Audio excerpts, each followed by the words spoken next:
नमस्कार, जय हिंद दोस्तों। M2M क्लासेज में सभी का स्वागत है। दोस्तों आज देखते हैं यूपीपीसीएस और आरओ का प्रैक्टिस सेट नंबर 23। 50 क्वेश्चंस इसमें हम डेली देखते हैं। काफ़ी महत्वपूर्ण क्लासें होती हैं और आज का जो प्रैक्टिस सेट है काफ़ी स्पेशल होने वाला है, क्योंकि इसमें काफ़ी अच्छे लेवल के क्वेश्चंस रखे हैं। चैनल को सब्सक्राइब कर लो और शेयर भी कर दो, और साथ ही साथ मेरे साथ कमेंट बॉक्स में इसका आंसर भी, क्वेश्चनों का आंसर भी देते रहना और सभी क्वेश्चनों को अच्छे से समझने की कोशिश करना। देखो अब इसमें पहला क्वेश्चन कि दिए गए संगठनों को उनकी स्थापना के क्रम में व्यवस्थित कीजिए। ये 4 संगठन दिए हुए हैं, इनकी आपको स्थापना देखनी है, पहले कब हुई और फिर उन्हें क्रम से व्यवस्थित करना है। जैसे इसमें सबसे पहले दिया हुआ है विश्व आर्थिक मंच। देखो विश्व आर्थिक जो मंच है इसकी स्थापना हुई थी 1971 में। लिख देता हूँ, 1971 में हुई थी विश्व आर्थिक मंच की स्थापना, और इसका मुख्यालय जिनेवा में है, स्विट्जरलैंड में। ठीक है। और देखो एशियाई विकास बैंक, इसका मुख्यालय मनीला में है, फिलीपींस की राजधानी है मनीला, और इसकी स्थापना हुई थी 1966 में। ठीक है। विश्व व्यापार संगठन यानी WTO, वर्ल्ड ट्रेड ऑर्गेनाइजेशन, इसकी स्थापना हुई थी 1995 में। ठीक है। और इसका मुख्यालय जिनेवा में है। जिनेवा में काफ़ी मुख्यालय है, और ये भी स्विट्जरलैंड में पड़ता है। जैसे कि इसके अलावा जिनेवा में ही जो अंकताड़ है उसका भी मुख्यालय है। अंकताड़ की स्थापना 1964 में हुई थी। ठीक है, काफ़ी पूछे जाते हैं। WHO का भी मुख्यालय जिनेवा में पड़ता है।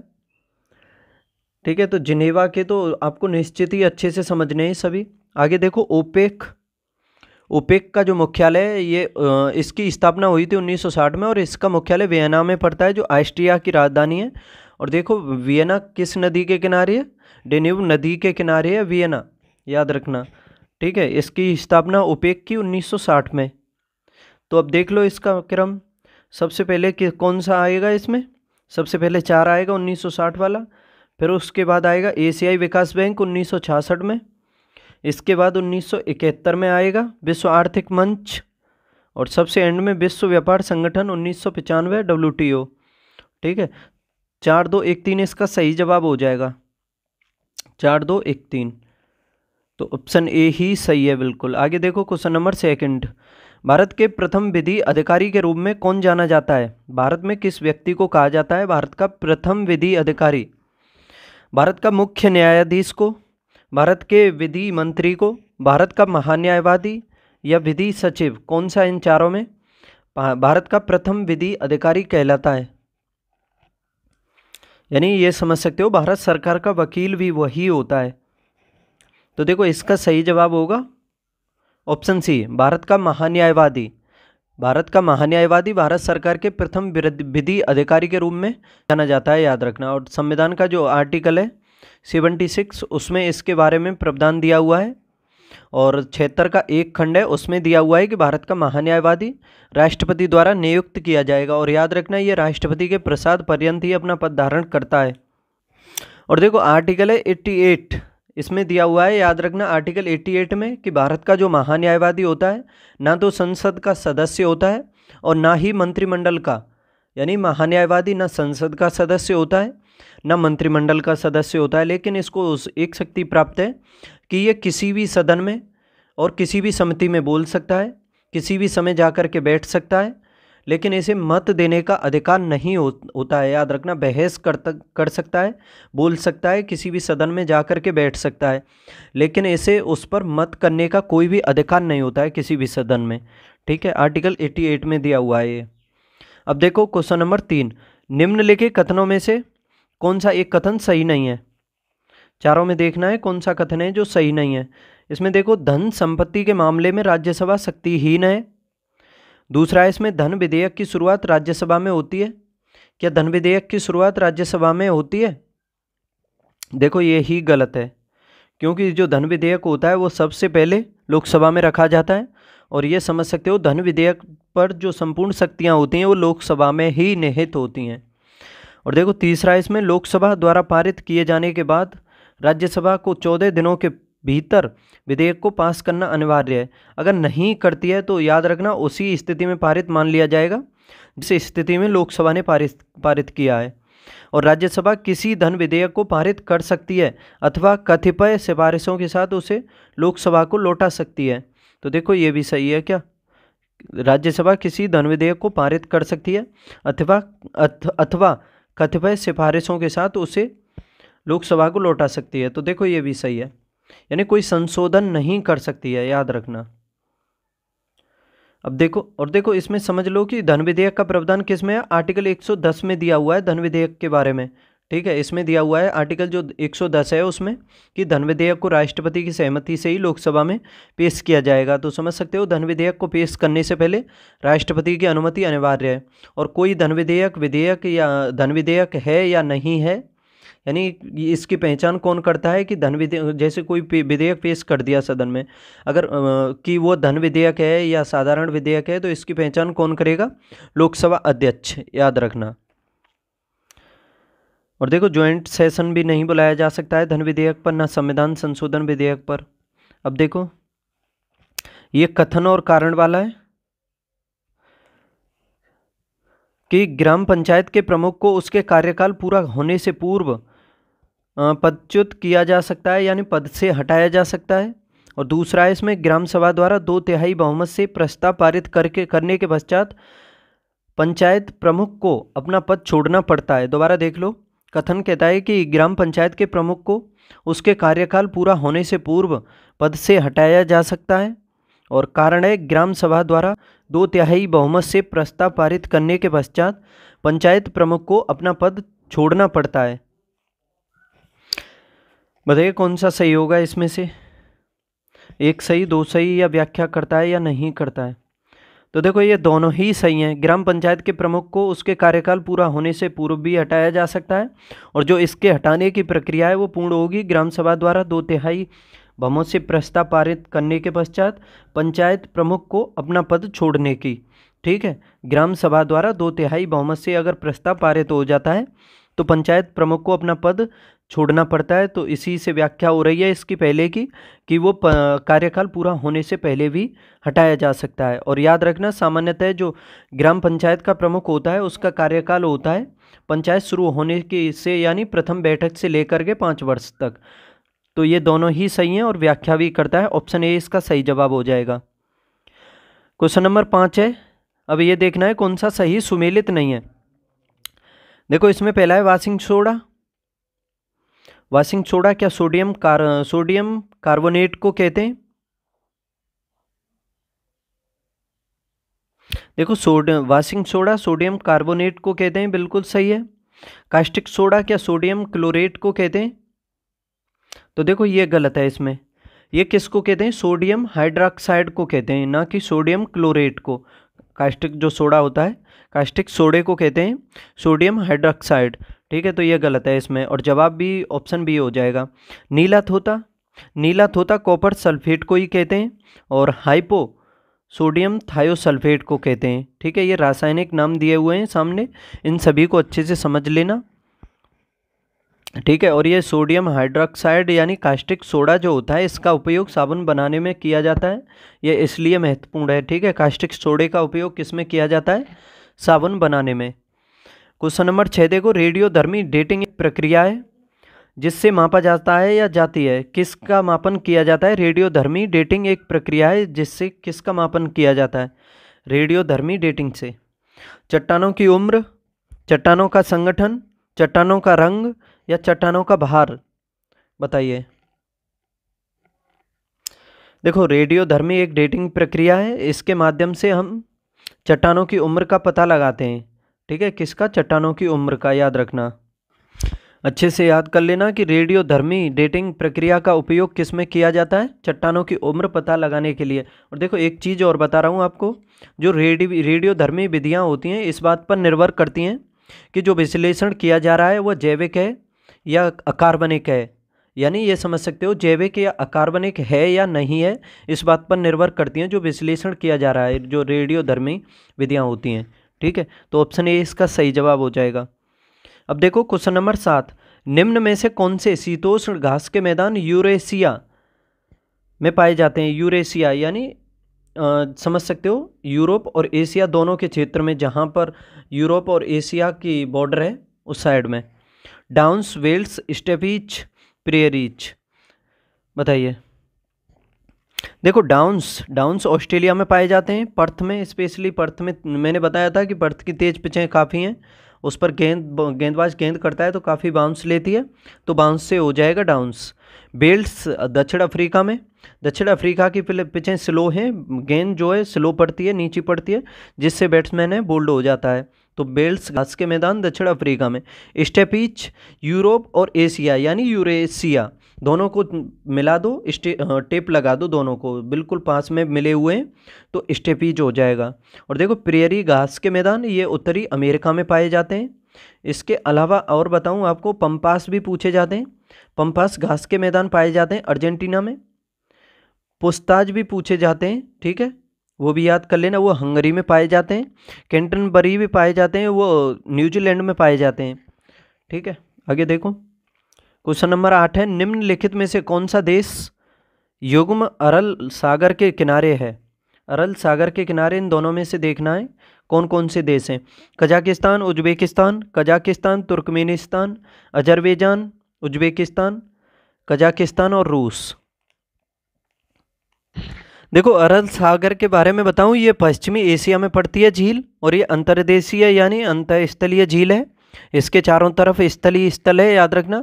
और देखो दिन प्रतिदिन ये देखा जाए तो काफ़ी सूखता जा रहा है।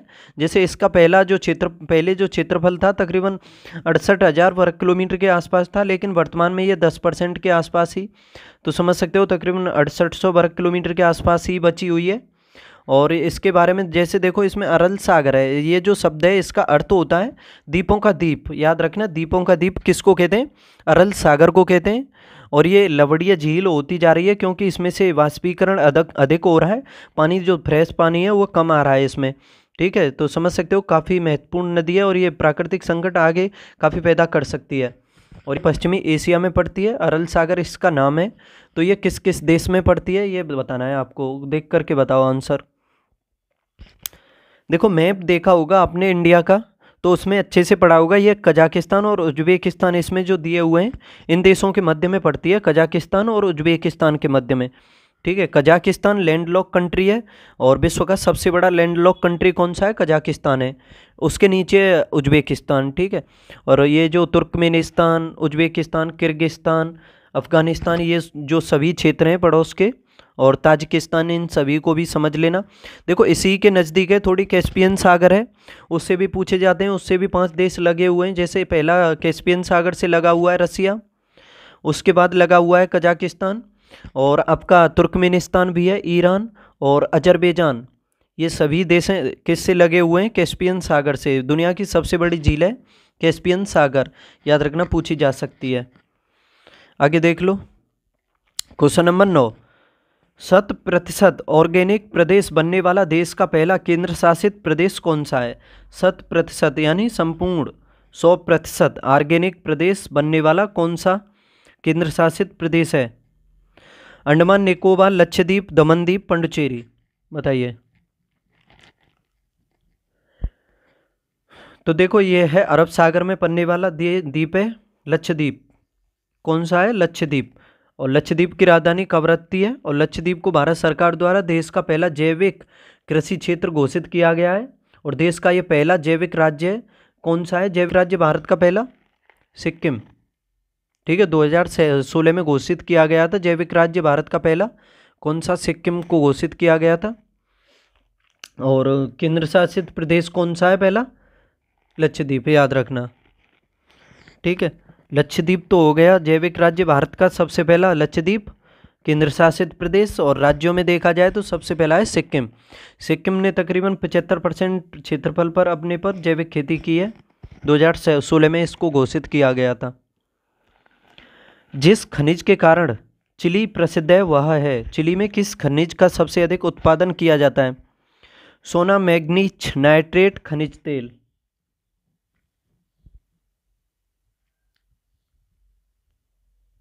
देखो चिली दक्षिण अमेरिका महाद्वीप का प्रमुख देश है, और उसके पश्चिमी तट पर लगा हुआ है। एंडीज पर्वतमाला भी वहीं से होकर के बहती है कि विस्तार पर्वतमाला का, एंडीज का, जो दुनिया की सबसे लंबी है, ठीक है। और इसमें सबसे अधिक इसमें प्रसिद्ध है ये किसके लिए? मैग्नीज के लिए। तो ऑप्शन बी इसका बिल्कुल सही हो जाएगा। मैग्नीज नहीं, सॉरी मैग्नीज नहीं, नाइट्रेट के लिए ऑप्शन सी है इसका, नाइट्रेट। दक्षिण अफ्रीका में दक्षिण अमेरिका में चिली में नाइट्रेट खनिज जो है उसके लिए प्रसिद्ध है चिली। ठीक है, काफ़ी फेमस है। और ये इसके बारे में देखो, उत्तर में इसके पेरू पड़ता है और पूर्व में अर्जेंटीना है और पश्चिम में इसके प्रशांत महासागर है चिली के में। ठीक है, आगे देखते हैं। और देखो चिली के बारे में एक चीज़ और याद रख लेना कि चिली जो है विश्व में सबसे बड़ा तांबा उत्पादक देश भी है चिली। ठीक है, पूछा जा सकता है। चिली जो है तांबे के लिए भी फेमस है। सबसे अधिक तांबा कहाँ पर उत्पादित होता है विश्व में? तो चिली में होता है। आगे देखते हैं। कलिंग पुरस्कार निम्नलिखित में से किस क्षेत्र में प्रदान किया जाता है? कलिंग पुरस्कार, देखो कलिंग युद्ध भी हुआ था अशोक और जो कलिंग का शासक था उसके मध्य 261 बीसी में। कलिंग के राजा से अशोक ने हाथियों की मांग की थी तो उसने मना कर दिया था, इसी वजह से युद्ध हुआ था। काफ़ी भीषण युद्ध हुआ था, जन धन की काफ़ी हानि हुई थी। इसी युद्ध के बाद हृदय परिवर्तन हुआ था अशोक का। देखो कलिंग पुरस्कार किस क्षेत्र में दिया जाता है? साहित्य के क्षेत्र में, सामाजिक सद्भावना के क्षेत्र में, विज्ञान के क्षेत्र में या कृषि के क्षेत्र में? देखो कलिंग जो पुरस्कार दिया जाता है ये विज्ञान के क्षेत्र में दिया जाता है, तो इसका ऑप्शन सी सही हो जाएगा, विज्ञान के क्षेत्र में। और यह पुरस्कार जो स्टार्टिंग हुई है इसकी कलिंग पुरस्कार की 1952 से हुई है, याद रखना। कब से? 1952 से। और इसमें जो राशि दी जाती है वो 1000 पौंड दी जाती है इसमें। ठीक है, कितनी? 1000 पौंड, याद कर लेना इसको भी। आगे देखते हैं अब। ओडिशा सरकार ने चीन के हांगजो में वर्ष 2023 एशियाई खेलों में भाग लेने वाले राज्य के एथलीटों को कितनी राशि की वित्तीय सहायता प्रदान करने की घोषणा की गई है? ओडिशा सरकार के द्वारा जो चीन के हांगजो में 2023 में एशियाई खेल हुए उसमें भाग लिया एथलीटों ने, उनको ओडिशा सरकार के द्वारा कितनी वित्तीय सहायता देने की घोषणा की गई? 20 लाख, 10 लाख, 20 लाख, 40 लाख, 10 लाख और 30 लाख। तो देखो इसका सही जवाब हो जाएगा 10 लाख। कितना हो जाएगा? 10 लाख। और उड़ीसा से जो राज्य एशियाई जो खेल हुए उड़ीसा से देखा जाए तो तकरीबन 13 एथलीटों ने इसमें भाग लिया था और सभी को 10-10 लाख रुपए वित्तीय सहायता देने की उड़ीसा सरकार ने इसमें घोषणा की। दिल्ली के किस सुल्तान ने सिकंदर सानी की उपाधि धारण की थी? सिकंदर सानी की उपाधि। बलबन, अलाउद्दीन खिलजी, मोहम्मद बिन तुगलक, सिकंदर लोदी, बताइए।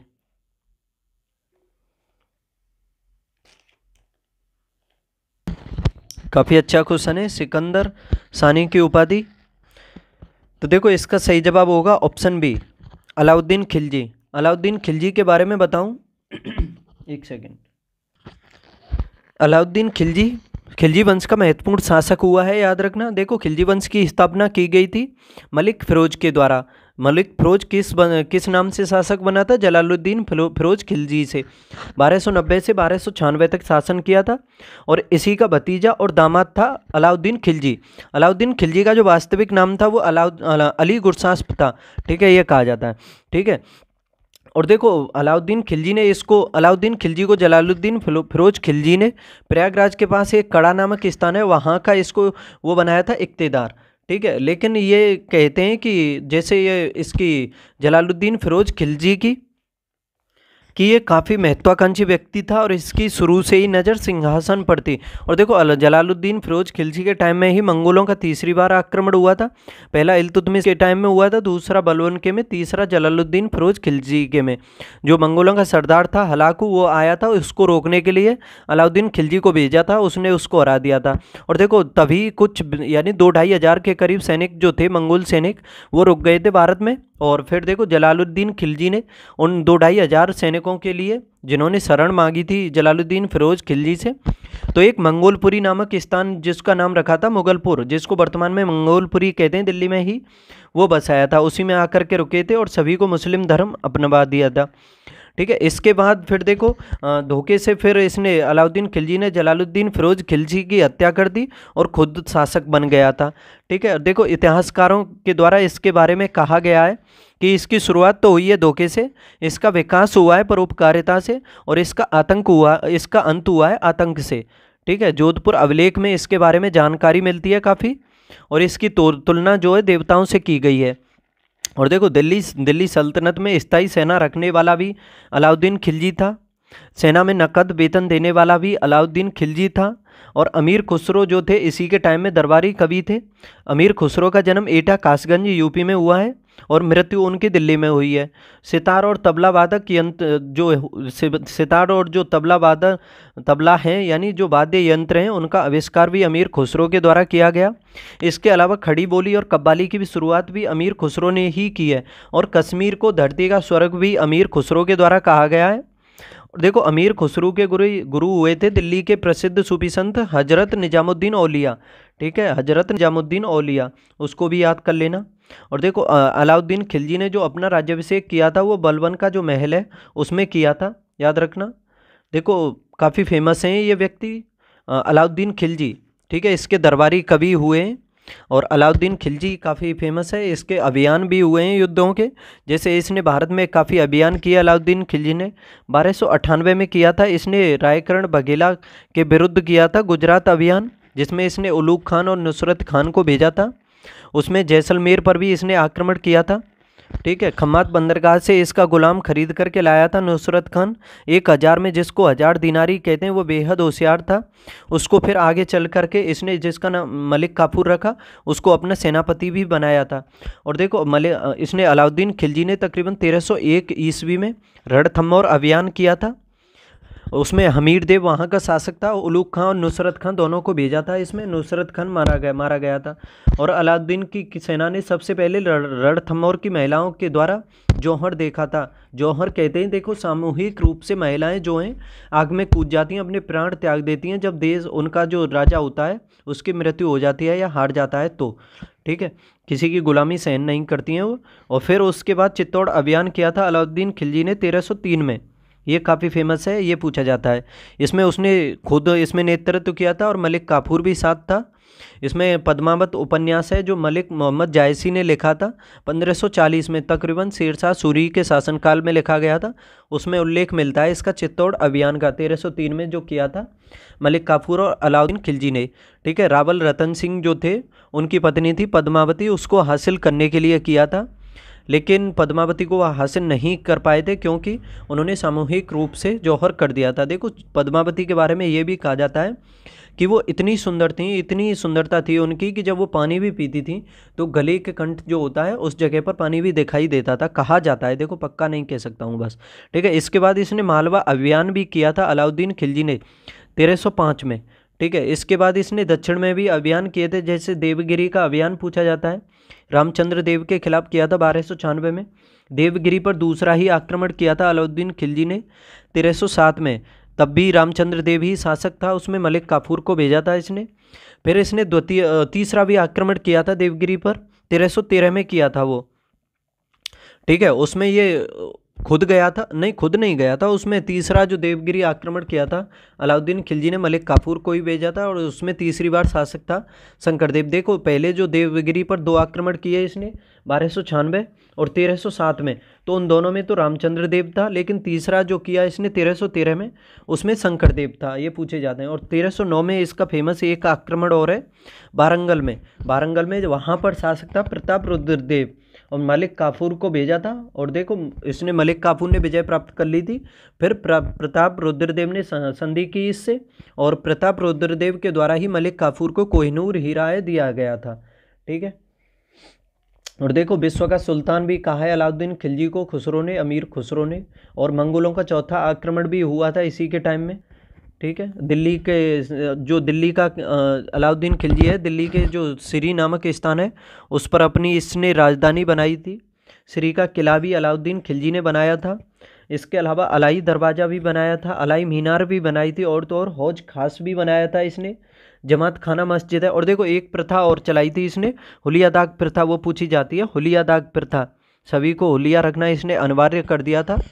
और घोड़ों पर दाग प्रथा चलाई थी इसने। भूमि मापने के लिए प्रणाली भी चलाई थी, बिस्वा और जो मसाहत कहा जाता है उन्हें। और देखो 2 कर भी चलाए थे इसने, घरई और चरई नाम से थे वो। ठीक है, और फिर इसकी 1316 में इसकी मृत्यु हो गई थी।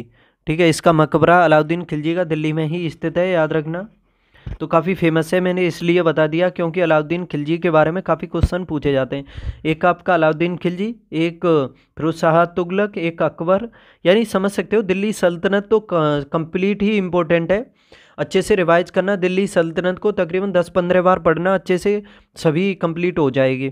ठीक है, तो एक दो क्वेश्चन निश्चित आता है दिल्ली सल्तनत से, और कहें तो ज़्यादा भी आ जाता है। आगे देखो, निम्नलिखित घटनाओं का सही कालानुक्रम क्या है। पहला इसमें बारदौली सत्याग्रह, दूसरा इसमें राजकोट सत्याग्रह, तीसरा है चंपारण सत्याग्रह और नागपुर सत्याग्रह। इसमें घटनाओं का सही कालानुक्रम बताना है। देखो बारदौली सत्याग्रह कब हुआ था, बता सकता है कोई कब हुआ था बारदौली सत्याग्रह? देखो बारदौली सत्याग्रह से संबंधित हैं सरदार वल्लभ भाई पटेल। ये इसकी स्टार्टिंग तो हुई थी 1918 से, लेकिन इसमें 1928 में गुजरात में इसका नेतृत्व सरदार वल्लभ भाई पटेल ने किया था। और इसमें सरदार वल्लभ भाई पटेल को बारदौली सत्याग्रह में ही महिलाओं के द्वारा सरदार की उपाधि दी गई थी। तो आप इसे 1928 कर लेना। राजकोट सत्याग्रह ये भी पूछा जा सकता है, ये हुआ था 1939 में। कब? 1939 में हुआ था, और इसमें नेतृत्व किया था गांधी जी ने, अंग्रेजों के विरुद्ध ही किया था। राजकोट जो सत्याग्रह हुआ था 1939 में हुआ था, महात्मा गांधी ने नेतृत्व किया था। चंपारण ये भी काफ़ी फेमस है, महात्मा गांधी के द्वारा सबसे पहले यहीं पर किया गया था 1917 में एक सत्याग्रह चंपारण स्थान पर किया गया था। ठीक है, महात्मा गांधी के द्वारा, याद रखना। तो इसका सही जवाब हो जाएगा 1917। नागपुर सत्याग्रह, नागपुर सत्याग्रह जो किया गया था, देखो नागपुर और जबलपुर का जो ध्वज सत्याग्रह है वो कब किया गया था? 1923 में। दोनों का याद रख लेना, नागपुर आ जाए या जबलपुर आ जाए तो दोनों का 1923 में किया गया था, और काफ़ी फेमस हो जाता है ये भी। ठीक है, तो देख लो सबसे पहले कौन सा आएगा इसमें, सबसे पहले 4 आएगा, नहीं सॉरी, सबसे पहले आएगा इसमें चंपारण जो 1917 में हुआ, 3 आएगा, फिर उसके बाद 4 नागपुर 1923 में, फिर उसके बाद बारदौली सत्याग्रह 1928 में 1 आएगा, और उस राजकोट सत्याग्रह 1939 में फिर 2 आएगा। 3, 4, 1, 2 इसका सही जवाब हो जाएगा ऑप्शन बी। अब देखते हैं क्वेश्चन नंबर 15। इसमें आपको मिलान करना है सूची फर्स्ट का सेकंड से। देखो एक साइड में परियोजनाओं के नाम लिखे हुए हैं और एक साइड में वर्षों के नाम लिखे हुए हैं। घड़ियाल प्रजनन परियोजना, घड़ियाल प्रजनन परियोजना कब शुरू की गई थी? तो देखो ये इसका सही जवाब होगा 1975 में शुरू की गई थी। ठीक है, कस्तूरी मृग परियोजना ये शुरू की गई थी 1970 में, इसका 1 हो जाएगा। कस्तूरी मृग परियोजना जो है कब की गई थी? 1970 में। देखो घड़ियाल प्रजनन परियोजना जो 1975 में शुरू की गई थी, इस परियोजना के तहत देखोगे आप जो घड़ियाल हैं और जो खारे पानी के जो मगरमच्छ हैं उनका संरक्षण किया गया था। जो घड़ियाल प्रजनन परियोजना है काफ़ी फेमस है, और जो ये कस्तूरी मृग परियोजना है ये भी काफ़ी प्रमुख है, फेमस है ये भी जो योजना है। इसके अंतर्गत देखोगे आप तो काफ़ी अच्छे से समझ सकते हो, इसमें मृग जो हैं उनके संरक्षण के लिए की गई थी ये कस्तूरी मृगों के लिए। और गिद्ध संरक्षण परियोजना, गिद्ध संरक्षण परियोजना ये कब शुरू की गई थी? ये शायद एक सेकंड, गिद्ध संरक्षण परियोजना 2006 में ही शुरू की गई थी, तो इसका सही जवाब हो जाएगा बी, 2006 में गिद्धों के संरक्षण के लिए शुरू की गई थी। और सेव नामक कार्यक्रम भी है एक, सेव, वो भी गिद्धों के संरक्षण से ही संबंधित है, इसे भी याद कर लेना सेव जो है। ठीक है, और देखो लाल पांडा परियोजना जो है ये 1996 में शुरू की गई थी। जो लाल पांडा है भारत के पूर्वी जो हिमालय क्षेत्र है उसमें 1500 से 4,000-5,000 मीटर की ऊंचाई पर पाया जाता है। लाल पांडा हिमालय क्षेत्र में पाया जाता है, स्पेशली पूर्वी हिमालय में, तो उसके संरक्षण के लिए शुरू की गई थी। और देखो ये जो बी में दिया हुआ है कस्तूरी मृग, इसके बारे में भी याद कर लेना। एक देवी अभ्यारण्य है, देवी अभ्यारण्य हिमाचल प्रदेश में पड़ता है, और एक बद्रीनाथ अभ्यारण्य है ये उत्तराखंड में पड़ता है। प्रमुख रूप से उसी क्षेत्र में चल रही है इन दोनों अभ्यारण्यों में। ठीक है, तो देख लो इसका सही जवाब हो जाएगा 3, 1, 2, 4, तो ऑप्शन सी है इसका। क्वेश्चन नंबर 16 है, एक साइड में परमाणु केंद्रों के नाम है और एक साइड में संबंधित राज्यों के नाम है, मिलान करना है आपको।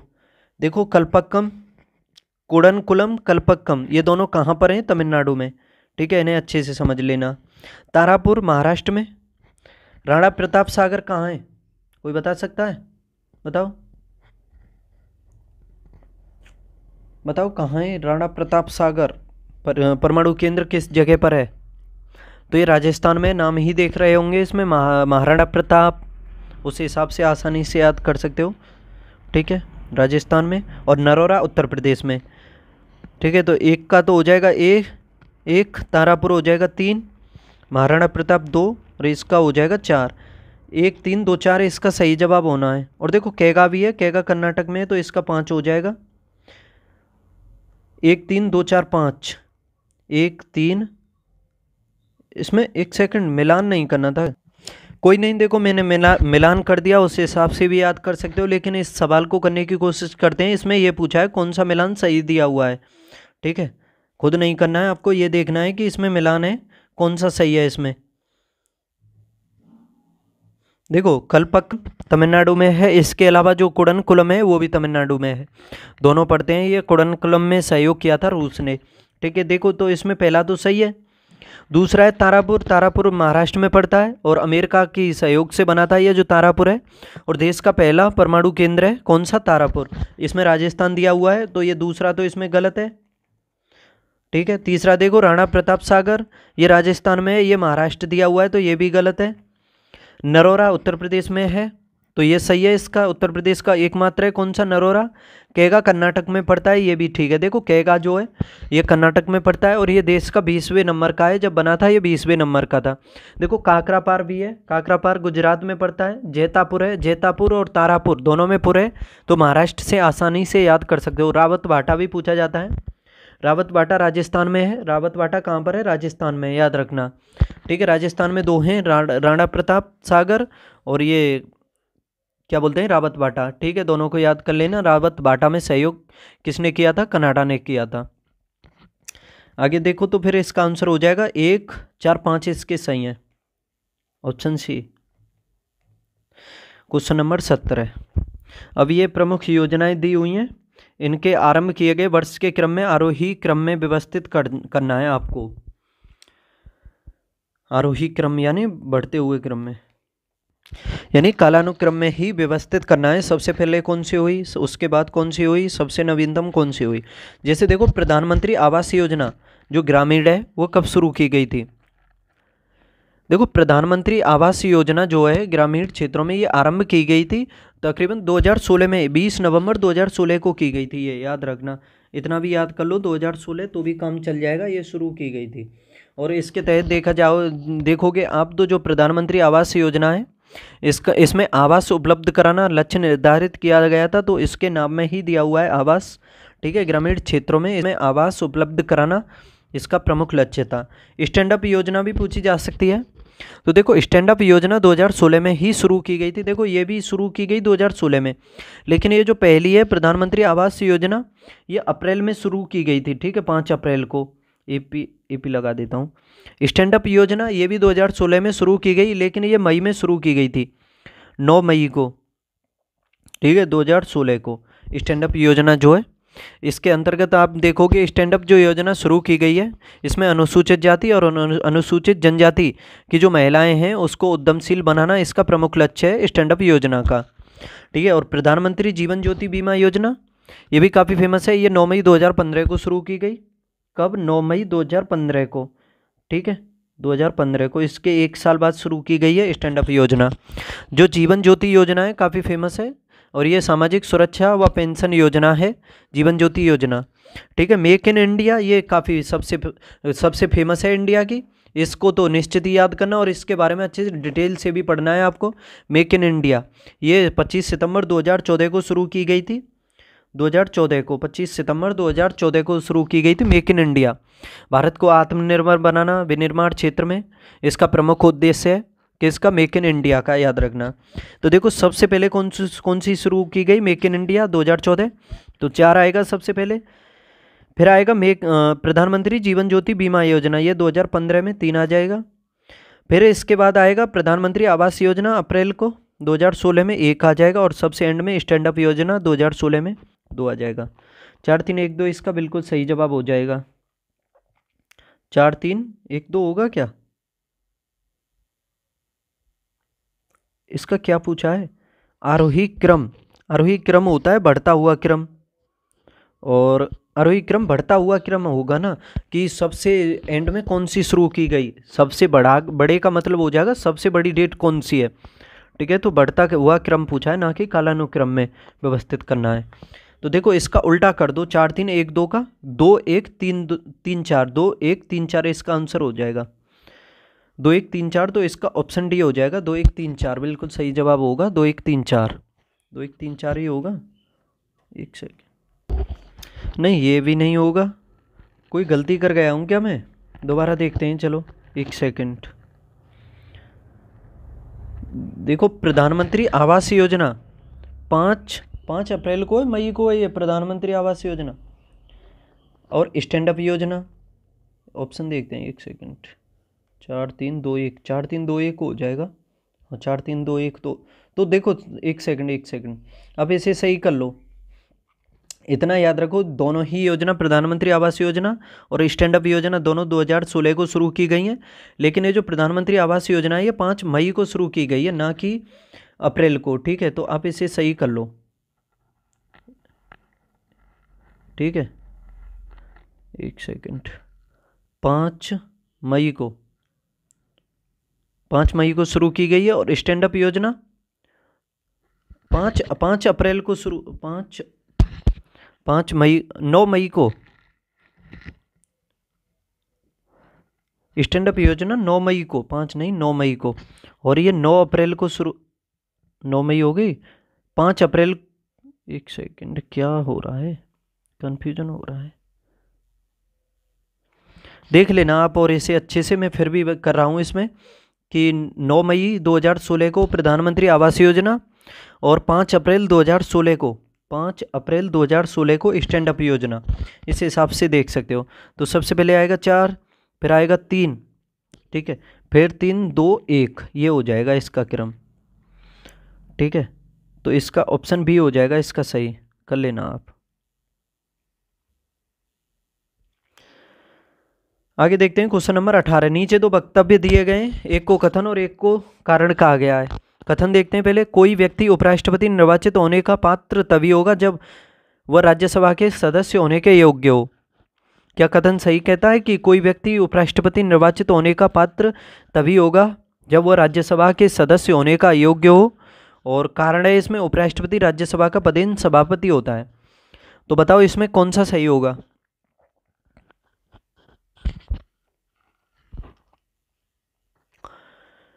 देखो ये दोनों ही सही हैं। क्यों सही हैं कि पहला देख लो, किसी व्यक्ति को अगर उपराष्ट्रपति निर्वाचित होना है तो उसकी जो योग्यता होनी चाहिए वो राज्यसभा के सदस्य को होने की यानी राज्यसभा का सदस्य बन सके, ये योग्यता तो होनी निश्चित है। अगर किसी व्यक्ति को उपराष्ट्रपति बनना है तो उसकी योग्यता राज्यसभा का सदस्य बनने की होनी चाहिए, याद रखना। और देखो उपराष्ट्रपति राज्यसभा का पदेन सभापति होता है और इसी के नाते इसको वेतन भी प्राप्त होता है। ठीक है, तो ये दोनों ही सही हैं, इसके दोनों सही हैं क्या? दोनों ही सही हैं और व्याख्या भी करता है, ये और दोनों सही हैं, डी हो जाएगा। क्वेश्चन नंबर 19 देखो। संघ सरकार के संदर्भ में निम्नलिखित कथनों पर विचार करें। पहला इसमें कैबिनेट सचिव की सलाह पर प्रधानमंत्री द्वारा भारत सरकार के मंत्रालयों या विभागों का सृजन किया जाता है। इसमें ये देखना है कौन सा सही है, शायद देखना, हाँ कौन कौन से कथन सही हैं इसमें ये देखना है। देखो इसमें पहला अच्छे से समझने की कोशिश करो कि कैबिनेट सचिव की सलाह पर प्रधानमंत्री द्वारा भारत सरकार के मंत्रालयों या विभागों का सृजन किया जाता है। तो देखो बिल्कुल गलत है, बिल्कुल बेहुदा कथन है ये। इसमें सही क्या होगा कि मंत्रालय जो होते हैं उसमें प्रधानमंत्री की सलाह पर भारत के राष्ट्रपति द्वारा मंत्री नियुक्त किए जाते हैं। किसके द्वारा? राष्ट्रपति के द्वारा प्रधानमंत्री की सलाह पर, याद रखना, इस वजह से ये गलत है। प्रत्येक मंत्रालय को प्रधानमंत्री की सलाह पर भारत के राष्ट्रपति द्वारा किसी मंत्री को प्रदान किया जाता है। तो देखो ये सही है इसमें दूसरा, ठीक है, पहला गलत है, तो इसमें सही जवाब हो जाएगा ऑप्शन बी, केवल 2 सही है। सूची फर्स्ट का सेकंड से इसमें मिलान करना है। एक साइड में देखो जलवायु के प्रकार दिए हुए हैं कोपेन के अनुसार, जो कोपेन ने जलवायु का वर्गीकरण किया था उसके अनुसार देखना है। जैसे देखो पहला है इसमें उपोष्ण कटिबंधीय मरुस्थलीय क्षेत्र, इसको किससे प्रदर्शित किया था उसने, कोपेन ने। देखो उपोष्ण कटिबंधीय मरुस्थलीय क्षेत्र, इसको प्रदर्शित किया था उसने BWH से, BWH, तो इसमें पहला सही दिया हुआ है। दूसरा है मध्य अक्षांशीय मरुस्थल, इसको उसने प्रदर्शित किया था मध्य अक्षांशीय मरुस्थल को किससे, BWK से, तो इसका 2 सही हो जाएगा। भूमध्य सागरीय, भूमध्य सागरीय को CSA से प्रदर्शित किया था, तो इसका 4 हो जाएगा। और आर्द्र उपोष्ण कटिबंधीय बचा 1, CFA हो जाएगा। तो 1 2 4 3 इसका सही जवाब हो जाएगा। तो ऑप्शन बी। क्वेश्चन नंबर 21, निम्नलिखित कथनों पर विचार कीजिए। भारत में 82 डिग्री पूर्व को मानक यामोत्तर माना जाता है, इसे भारतीय मानक समय के नाम से जाना जाता है। क्या यह सही है, 82 को माना जाता है? देखो पहला सही है, 82 समझ लो या 82.5 कर लो, इससे 82.5 कर लो तो और बिल्कुल सही हो जाएगा। ठीक है, इसी से समय मान निर्धारित है भारत का, जो इलाहाबाद के नैनी नामक स्थान से ये जाती है देशांतर जो रेखा है। ठीक है, दूसरा है इसमें गुजरात के द्वारका तथा असम के डिब्रूगढ़ के स्थानीय समय में लगभग 1 घंटे 45 मिनट का है। देखो सही है। और जो भारत का पूर्वी और पश्चिमी किनारा है उन दोनों के मध्य समय का अंतर देखोगे तो तकरीबन 2 घंटे का अंतर है। और गुजरात का द्वारका और असम का डिब्रूगढ़ इन दोनों के मध्य 1 घंटे 45 मिनट का है। भारत का समय ग्रीनविच के समय से 5.5 घंटे आगे है। तो देखो ये सही है बिल्कुल, क्योंकि ग्रीनविच समय जो 0 डिग्री देशांतर है, 0 डिग्री देशांतर जो इंग्लैंड से होकर के जाती है ग्रीनविच स्थान नामक से, इसी वजह से ग्रीनविच में जो प्रयोगशाला है उससे जाती है, उसी वजह से उसका नाम ग्रीनविच रेखा पड़ा है, यानी GMT, ग्रीनविच मीन टाइम। ठीक है, तो उसी से भारत का जो समय है 82.5।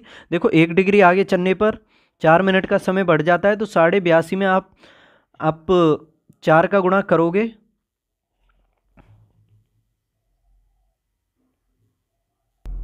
ठीक है, 5.5 घंटे 82.5 में 4 का गुणा करोगे तो तकरीबन 5 चौका 20, 0, 4 दूने 8, 2 10, 0, 8 चौका 32, 33, यानी 330 निकल करके आएगा। और अगर आप इसमें 60 का भाग दोगे तो तकरीबन ये 5.5 घंटे आ जाएगा। ठीक है, तो समझ सकते हो 5.5 घंटे आ गया, बिल्कुल सही है।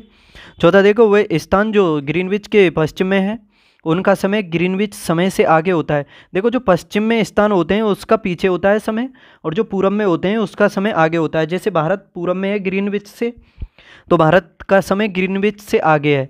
अगर पश्चिम में होता यानी अमेरिका की तरफ होता, समझ सकते हो, यूरोप से आगे चलोगे आप उस साइड में होता तो वो पीछे होता। तो ये दूसरा इसमें जो चौथा दिया हुआ है ये गलत है। इसमें 1 2 3 इसके सही हैं, आंसर हो जाएगा ऑप्शन ए, 1 2 3 सही ओनली। निम्नलिखित में से गलत कथन का चयन कीजिए। पहला है इसमें P प्रकार की भूगर्भीय तरंगें तीव्र गति से चलने वाली तरंगें हैं और धरातल पर सबसे पहले पहुंचती हैं, इन्हें प्राथमिक तरंगें कहा जाता है। क्या पहला सही है, बताइए। तो इसमें क्या पूछा है जो गलत है वो, तो देखो ये पहला तो सही है, इसमें गलत नहीं है कि P प्रकार की जो भूगर्भीय तरंगें हैं तीव्र गति से चलने वाली तरंगें हैं और धरातल पर सबसे पहले पहुंचती हैं, इसीलिए इन्हें प्राथमिक तरंगें कहा जाता है। देखो आपने पढ़े होंगे जो भूकंपीय तरंगें 3 प्रकार की हैं, भूगर्भीय तरंगें जो कितने प्रकार की हैं, पहली है उसमें भूगर्भीय तरंगें पी तरंगें कहा जाता है, और एस तरंगें, पी और एस जो है इन्हें भूगर्भीय तरंगें कहा जाता है, याद रखना। और दूसरी है धरातलीय तरंगें, उन्हें एल तरंगें कहा जाता है। ठीक है, जो भूकंपीय तरंगें हैं वे 2 प्रकार की हैं, सॉरी मैं गलती से बोल गया था, 3 प्रकार की नहीं है, वो 2 प्रकार की हैं। एक उसमें भूगर्भीय तरंगें और एक होती हैं धरातलीय तरंगें। भूगर्भीय तरंगें 2 प्रकार की होती हैं और एक होती हैं धरातलीय तरंगें जिन्हें एल से प्रदर्शित करते हैं। तो ये 3 प्रकार की वैसे अलग अलग हो जाती हैं, एक पी तरंगें, एक एस तरंगें और एक एल तरंगें। ठीक है, तो देखो इसमें पहला सही है। दूसरा इसमें एस प्रकार की भूगर्भीय तरंगें धरातल पर कुछ समय के अंतराल के बाद पहुंचती हैं, ये द्वितीयक तरंगें कहलाती हैं। तो देखो ये दोनों ही सही हैं। इसमें आपको अच्छे से और समझा देता हूं कि जैसे पी तरंगें होती हैं, ठीक है। पी की तरंगें जो होती हैं, भूकंप जब आता है तो उसके समय सबसे पहले पी तरंगों की उत्पत्ति ही होती है, याद रखना। और उद्गम स्थल से चारों तरफ ये गमन करती हैं। जो पी तरंगें होती हैं जहाँ से उद्गमित होती हैं उस जगह से ये चारों तरफ फैलती हैं, और पृथ्वी पर ये सबसे पहले यही तरंगें अनुभव की जाती हैं जो पी तरंगें होती हैं, इसीलिए इन्हें हम प्राथमिक तरंगें कहते हैं। इनकी गति ध्वनि की तरंगों के समान ही होती है, यानी अनुदैर्ध्य ही होती हैं। और ये तरंगें जो होती हैं ठोस, द्रव और गैस तीनों माध्यमों में चल सकती हैं। और इनको चलने के लिए आप देखोगे तो सबसे अधिक, जैसे ठोस में गति अधिक अधिक होती है ध्वनि की, तो उसी हिसाब से इनकी गति ठोस में सबसे अधिक होती है, उससे कम तरल में और गैस में। ठीक है। और इनकी जो गति होती है वो तो सबसे तेज होती है, लेकिन तीव्रता जो होती है एस और एल की अपेक्षा कम होती है। दूसरी होती हैं एल तरंगें। एल तरंगें जो होती हैं पी तरंगों के पश्चात आती हैं। ठीक है। इसी वजह से इन्हें द्वितीयक तरंगें भी कहा जाता है, और इन्हें गौण तरंगें भी कहा जाता है। और जो एस तरंगें होती हैं प्रकाश के समान होती हैं, अनुप्रस्थ। देखो प्रकाश तरंगें जो होती हैं वो तो अनुप्रस्थ होती हैं, और ध्वनि तरंगें होती हैं अनुदैर्ध्य। और देखो एक और बात बता देता हूँ, जो ध्वनि की तरंगें होती हैं उन्हें चलने के लिए तो माध्यम की आवश्यकता होती है, लेकिन प्रकाश की तरंगों को चलने के लिए माध्यम की आवश्यकता नहीं होती है। यानी प्रकाश की तरंगें निर्वात में भी चल सकती हैं, जैसे सूर्य से पृथ्वी तक प्रकाश आता है। ठीक है। तो आप देख सकते हो कि काफ़ी बीच में रास्ता पड़ता है, 15 करोड़ किलोमीटर की दूरी है, तो काफ़ी जगहों में, यानी काफ़ी जगह निर्वात रहा होगा। वायुमंडल तो केवल क्षोभमंडल में है, यानी वायुमंडल तो केवल पृथ्वी के आसपास है। ठीक है। तो उसी हिसाब से समझ सकते हो, यानी मुख्यतः तो वायुमंडल क्षोभमंडल में ही है, वैसे हल्का ऊपर भी है, जैसे समताप मंडल, आयन मंडल, बहिर्मंडल सभी में।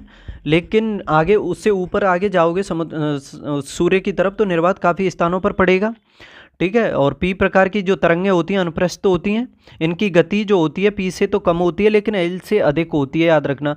और एस तरंगें जो होती हैं केवल ठोस माध्यम में गमन करती हैं। और देखो एल तरंगें जो होती हैं, ठीक है, एल तरंगों के बारे में बता दूं। पी तरंगें जो होती हैं, पी के बारे में बताया था मैंने, केवल ठोस माध्यम में गति करती हैं। और एल तरंगें, इन्हें लव वेव भी कहा जाता है, लव वेव, क्योंकि इनका नाम एक वैज्ञानिक हुए थे एडवर्ड हब लव, उनके द्वारा किया गया था, इसी वजह से इनको लव तरंगें कहा जाता है।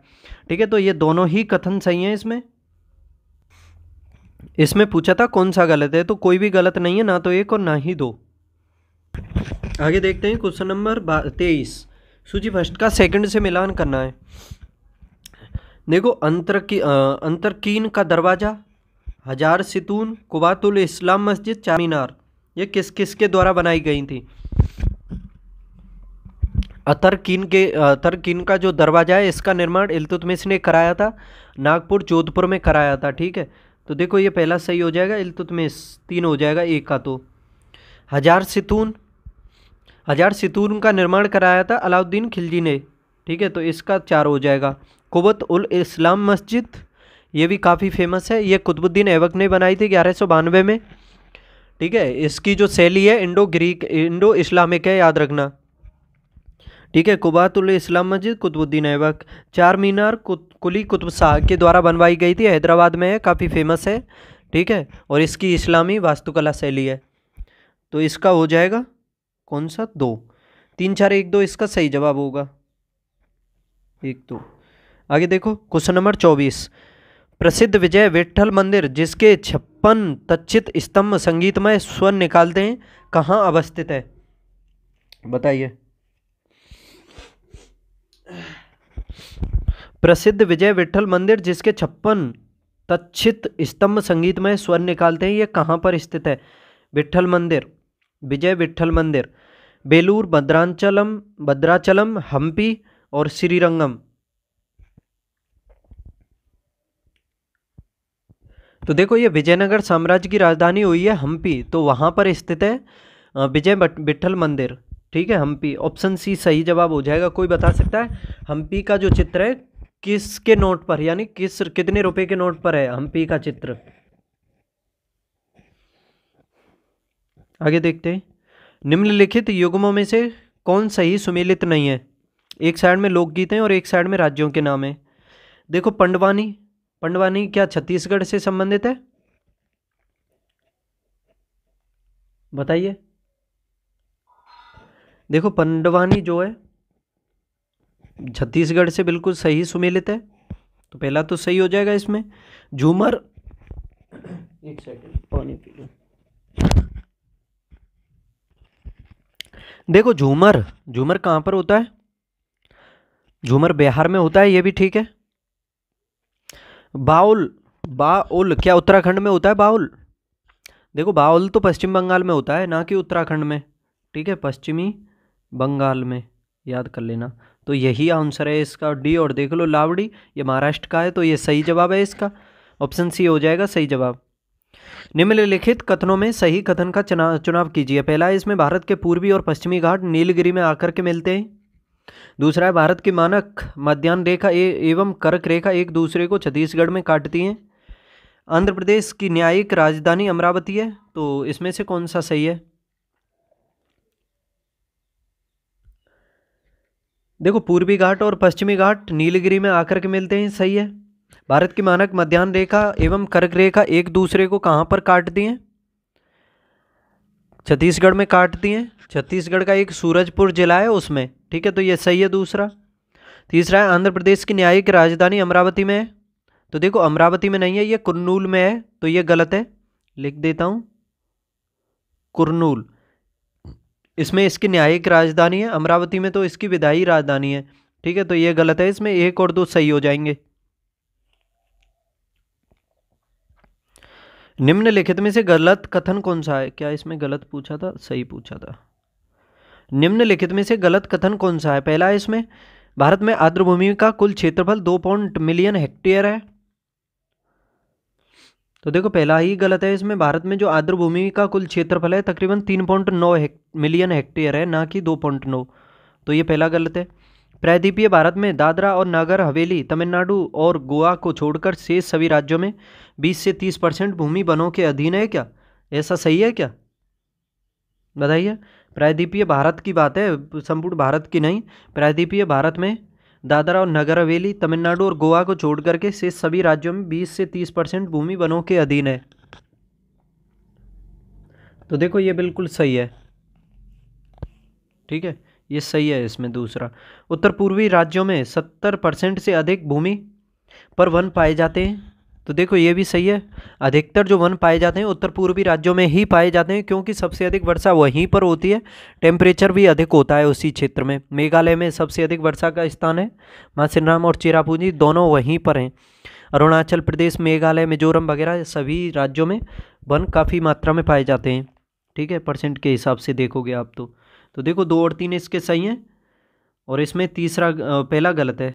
क्या पूछा था इसमें कि जो गलत है वो बताना है, तो केवल एक ही जवाब होगा इसका, केवल एक गलत है। Question number 28। अब आपको ये देखना है असत्य युग्म कौन सा है। डेन्यूब नदी यूरोप महाद्वीप में प्रवाहित होती है क्या? डेन्यूब, देखो डेन्यूब नदी यूरोप प्रायद्वीप में ही प्रवाहित होती है। ऑस्ट्रिया की राजधानी है वियना, वो इसी नदी के किनारे स्थित है, याद रखना। और ये यूरोप के मध्य और पूर्व की ओर बहती हुई काला सागर में जाकर के गिर जाती है। और देखो दूसरी है इसमें लियो ग्रांडे, क्या ये उत्तरी अमेरिका महाद्वीप में प्रवाहित होती है? तो देखो उत्तरी अमेरिका में ही प्रवाहित होती है रियो ग्रांडे जो नदी है, ये पूछा जा चुका है PCS 2023 के एग्जाम में कि रियो ग्रांड मतलब कौन सी नदी मेक्सिको और संयुक्त राज्य अमेरिका के मध्य रेखा बनाती है, तो रियो ग्रांडे नदी ही है, याद रखना। और ये मेक्सिको की खाड़ी में जाकर के गिरती है। और देखो इसमें आगे दिया हुआ है ला प्लाटा नदी, ला प्लाटा नदी ये दक्षिण अमेरिका महाद्वीप में बहती है, ये भी ठीक है। साल्विन नदी, देखो साल्विन नदी एशिया में बहती है, ना कि अफ्रीका महाद्वीप में, एशिया में, ठीक है, तो ये गलत है, इसका आंसर हो जाएगा ऑप्शन डी। आगे देखते हैं क्वेश्चन नंबर 29। निम्नलिखित में से कौन सा भारत का सबसे पुराना संयुक्त स्टॉक बैंक है? कौन सा बैंक है? Allahabad bank, bank of Baroda, yes bank या पंजाब नेशनल बैंक? देखो ROA ROK में भी पूछा जा चुका है इलाहाबाद बैंक से संबंधित क्वेश्चन, उसमें मिलाने के लिए दिया हुआ था, तो आप उस हिसाब से भी याद कर सकते थे, एक ही ऑप्शन से हो जाता कि इलाहाबाद उन चारों में सबसे पुराना है। अगर इलाहाबाद को आप मिला देते तो सभी ऑप्शन आप आसानी से हो जाते, ठीक है। तो इसमें देखो कौन सा भारत का सबसे पुराना स्टॉक है? इलाहाबाद इलाहाबाद बैंक जो है भारत का सबसे पुराना संयुक्त स्टॉक बैंक है, याद रखना, तो पहला सही हो जाएगा इसका। ठीक है, संयुक्त स्टॉक बैंक वे बैंक होते हैं जो जनता को शेयर जारी करते हैं। कौन से बैंक होते हैं स्टॉक बैंक? जो जनता को शेयर जारी करते हैं, याद रखना, और जो उनके स्वामित्व में होते हैं। और इलाहाबाद बैंक की स्थापना कब की गई थी? 1865 में पूछा जा सकता है। उत्तर प्रदेश के इलाहाबाद में हुई थी। कहाँ पर? इलाहाबाद से नाम देख पा रहे होंगे, तो इलाहाबाद की बैंक की स्थापना कहाँ पर? इलाहाबाद बैंक में, इलाहाबाद में 1865 में। और वर्तमान में इसका मुख्यालय कहाँ है? कलकत्ता में। याद रखना, इलाहाबाद बैंक का मुख्यालय वर्तमान में कहाँ पर है? कलकत्ता में। इलाहाबाद मत कर देना, ठीक है। आगे देखते हैं, निम्न में से किस राज्य सरकार ने विकलांग बच्चों के लिए मुख्यमंत्री सब योजना शुरू की है? विकलांग बच्चों के लिए है ये मुख्यमंत्री सब योजना, किस राज्य में? कर्नाटक, जम्मू कश्मीर, बिहार, हिमाचल प्रदेश।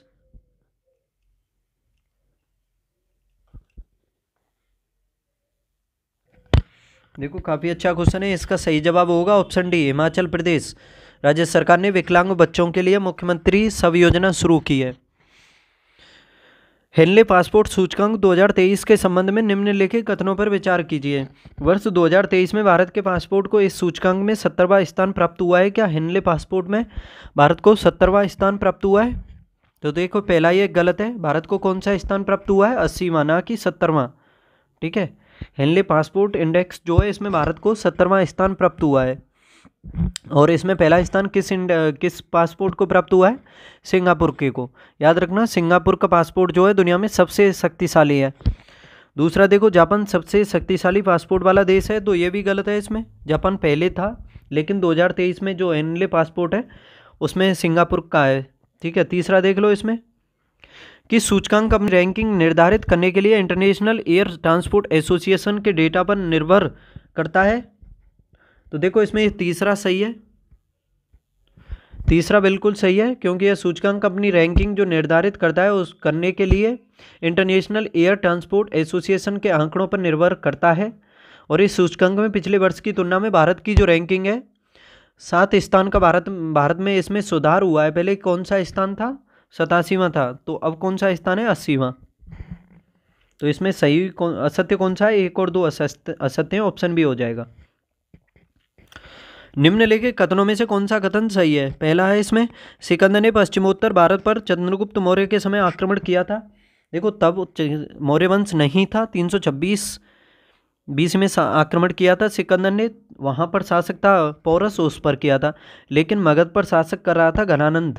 ठीक है, घनानंद, नंद वंश का शासक था घनानंद, उस टाइम आक्रमण किया था। और सिकंदर मौर्य वंश का कार्यकाल जो हुआ था 323 BC से 185 BC तक हुआ था मौर्य वंश। ठीक है, तो बाद में हुआ था चंद्रगुप्त मौर्य। सिकंदर का आक्रमण पहले हो गया था। सिकंदर ने राजा पौरस को झेलम नदी के तट पर पराजित किया था। तो देखो इसमें दूसरा सही है, पहला गलत है। झेलम नदी और चिनाब नदी के बीच में ये राजा पौरस का राज्य था, और सिकंदर ने झेलम नदी के तट पर राजा पौरस को पराजित किया था। इसको हम जानते हैं हाइडो स्पीच के युद्ध के नाम से, जो 326 BC में लड़ा गया था। इसी युद्ध को क्या कहते हैं? हाइडो स्पीच, या वितस्ता भी कह सकते हो, वितस्ता का युद्ध, क्योंकि झेलम नदी का ही पुराना नाम था वितस्ता। ठीक है, तो इसका सही जवाब हो जाएगा, केवल 2 सही है। क्या पूछा है? कौन सा कथन सही है? केवल 2, ऑप्शन बी। अब देखो क्वेश्चन नंबर 33, वैदिक सभ्यता के संबंध में निम्नलिखित कथनों पर विचार कीजिए। वैदिक सभ्यता के बारे में देखो, वैदिक जो पीरियड हुआ है 1500 BC से लेकर के 1500 BC से लेकर के 600 BC तक हुआ है।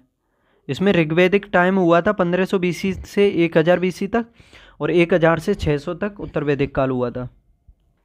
यानी जो ऋग्वैदिक काल है उसमें ऋग्वेद की रचना की गई, और जो उत्तर वैदिक काल है उसमें बाकी तीनों वेदों की रचना की गई।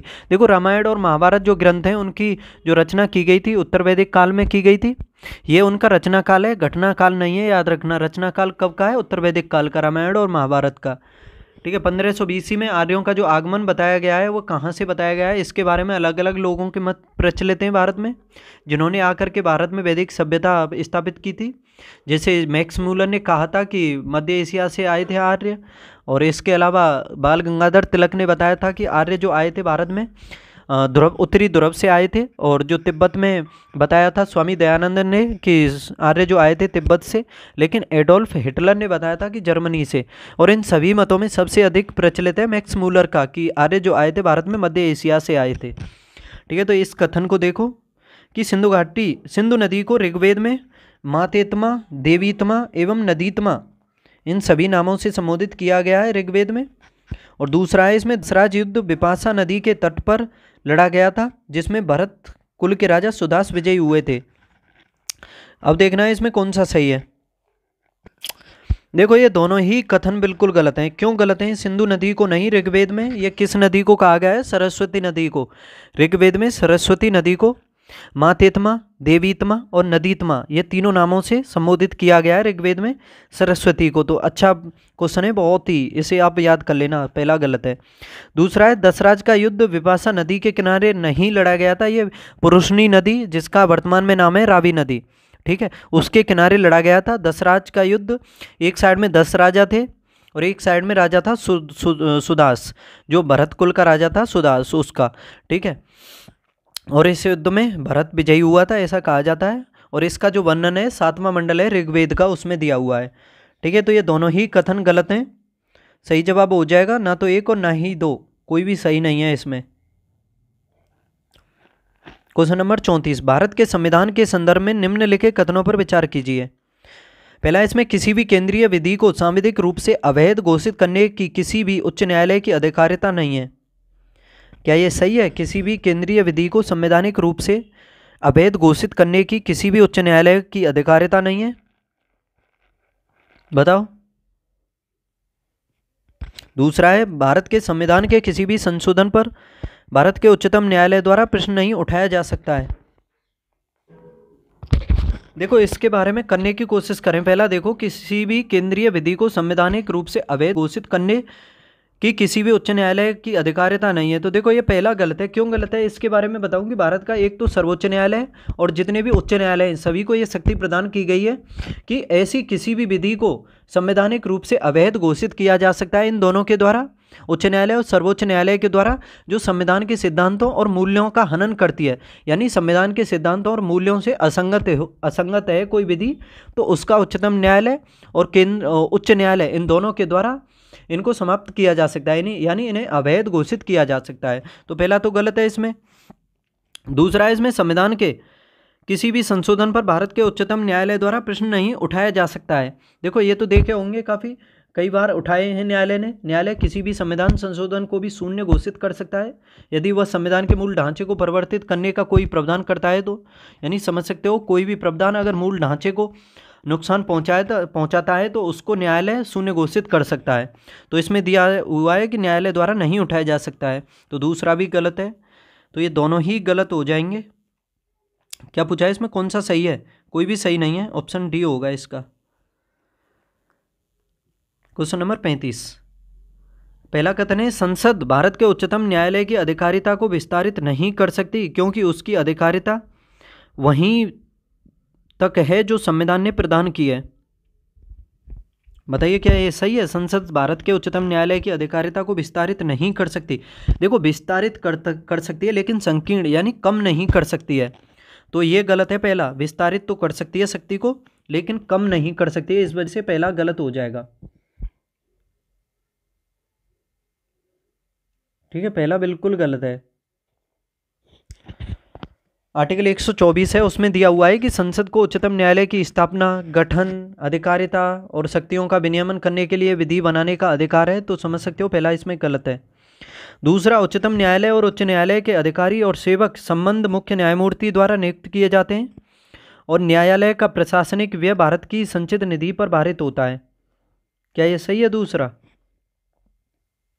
तो देखो इसमें दूसरा सही है। उच्चतम न्यायालय और उच्च न्यायालय के अधिकारी और सेवक जो हैं संबंधित न्यायालय के मुख्य न्यायाधीश द्वारा नियुक्त किए जाते हैं और न्यायालय का प्रशासनिक व्यय भारत की संचित निधि पर भारित होता है। देखो, उच्चतम न्यायालय का वेतन और पेंशन दोनों भारत की संचित निधि पर भारित होते हैं, लेकिन उच्च न्यायालय के जो न्यायाधीश होते हैं उनका जो वेतन दिया जाता है वो राज्यों के उच्च न्यायालय से दिया जाता है, राज्यों की संचित निधि से, लेकिन उनकी जो पेंशन दी जाती है वो भारत की संचित निधि से ही दी जाती है। दोनों न्यायाधीशों की, उच्चतम और उच्च न्यायालय के न्यायाधीशों की पेंशन तो दी जाएगी भारत की संचित निधि से, लेकिन उच्चतम न्यायालय के न्यायाधीशों का वेतन भारत की संचित निधि से, जबकि उच्च न्यायालय के न्यायाधीशों का वेतन दिया जाएगा राज्यों के उच्च न्यायालयों से। ठीक है, तो इसमें दूसरा सही है, पहला गलत है। कैंसर रोधी दवा कैप्टोथेसिन यानी सीपीटी के उत्पादन के लिए पौधों की कोशिकाओं की चयापचय संबंधी इंजीनियरिंग में आईआईटी मद्रास के शोधकर्ताओं द्वारा किए गए शोध का प्राथमिक उद्देश्य क्या है? जो कैंसर रोधी दवा है कैप्टोथेसिन, इसके उत्पादन के लिए पौधों की कोशिकाओं की चयापचय संबंधी इंजीनियरिंग में आईआईटी मद्रास के शोधकर्ताओं द्वारा जो शोध किया गया है उसका प्राथमिक उद्देश्य क्या है? बताइए क्या उद्देश्य है?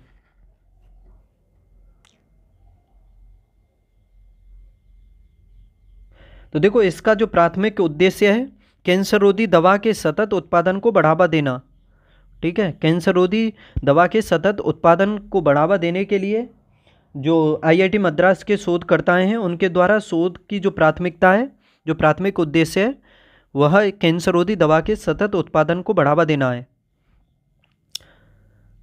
ठीक है, अब देखो इसरो ने अंतरिक्ष में बिजली उत्पादन के संबंध में अपने कक्षीय platform PSLV orbital experimental module poem यानी POEM में कौन सी उपलब्धि हासिल की है? बताइए। उपग्रह का सफल परिनियोजन, एक नई प्रणोदन प्रणाली का परीक्षण, हाइड्रोजन और ऑक्सीजन गैसों से बिजली पैदा करना, चंद्र लैंडिंग मिशन का संचालन करना।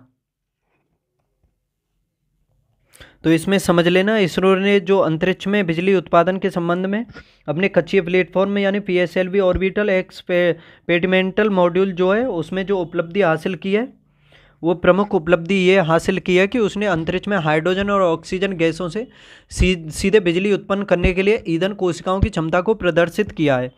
ठीक है, तो समझ सकते हो हाइड्रोजन और ऑक्सीजन गैसों से बिजली पैदा करना ये उपलब्धि हासिल की है।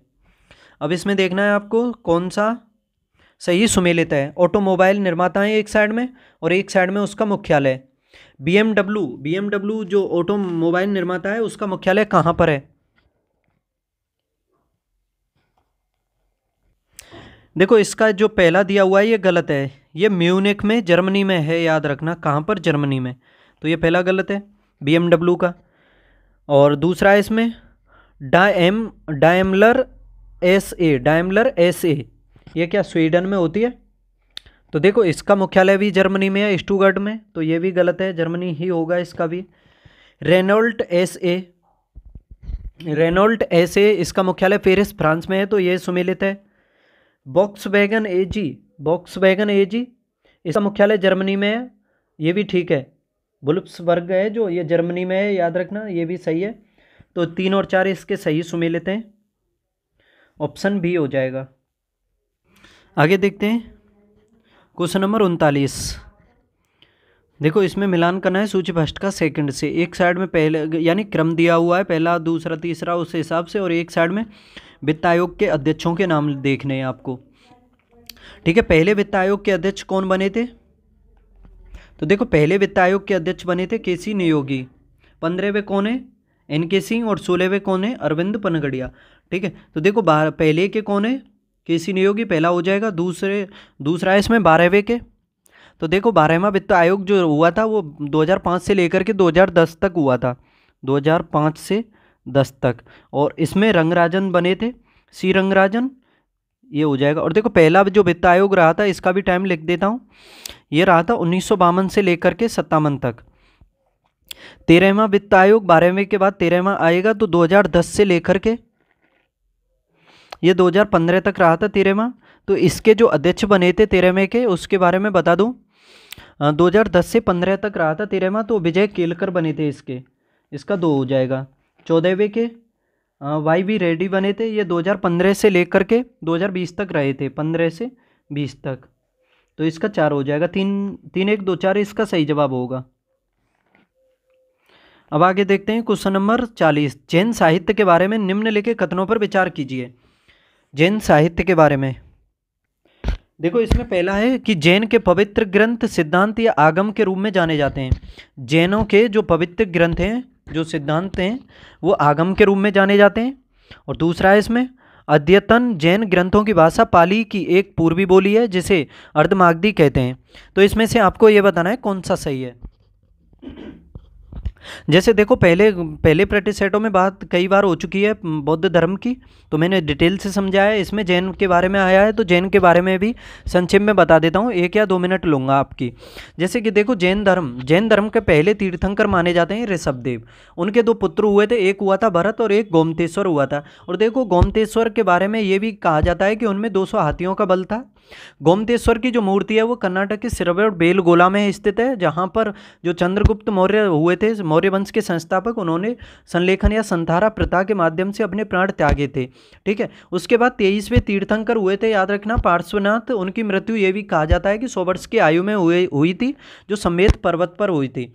उनके बाद फिर महावीर स्वामी हुए थे, जो उनके जो पार्श्वनाथ थे तकरीबन 250 वर्ष के बाद हुए थे।